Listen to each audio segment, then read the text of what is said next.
کی بیٹی سیدہ طیبہ طاہرہ عابدہ ظاہرہ تقیہ زکیہ جب بھی دعا ان کی بیٹی نے مانگا تو یہی مانگا مولا میرے ابا حضور کی گنہگار امت کی بخشش فرما دے، میری گنہگار امت کی بخشش فرما دے۔ اور آج امتی چہروں پر ڈالے نہیں ہے، افسوس ہوتا ہم لوگ جھوٹے باتیں کرتے ہیں میرے عزیزوں کہ ہم حضور کی امت حقیقت سچا عاشق رسول ہوتا وہ کبھی ڈالی نہیں اڑا سکتا، کیونکہ ہمارے نبی زندہ ہیں اور ہمارے نبی دیکھتے بھی ہیں۔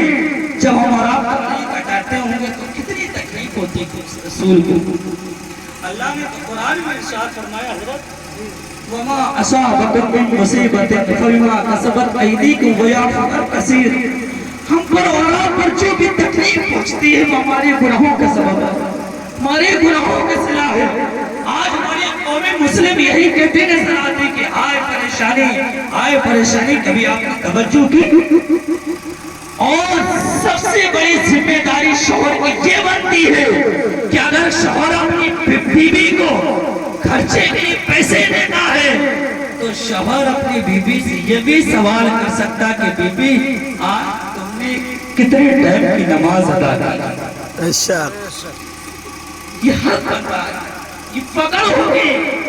اور ماں باپ نے جن بچوں کو تعلیم بھی نہیں دی ہوگی، کل میدان محشر کے دن ان ماں باپ سے بھی سوال ہوگا کہ اپنے بچوں کو علم دین کیوں نہیں سکھایا؟ اور قرآن میں ان الدین عند اللہ الاسلام، بے شک صرف رب کے آسان دین اسلام ہے، باقی کوئی دین اسلام نہیں، صرف دین اسلام ہے۔ تو یہی کام آئے گا، آپ ڈاکٹر بنا لیں، انجینئر بنا لیں، پروفیسر بنا لیں، کچھ بھی بنا لیں، سارا یہی رہ جائے گا۔ لیکن اگر مرنے کے بعد جس طریقے سے آپ کا بیٹا نماز جنازہ پڑھا دے گا اس طریقے سے دوسرا حافظ قرآن نماز جنازہ نہیں پڑھا پائے گا، جس طریقے سے آپ کا بیٹا قبر پر جا کر فاتحہ پڑھے گا اس طریقے سے کوئی اور نہیں پڑھ پائے گا۔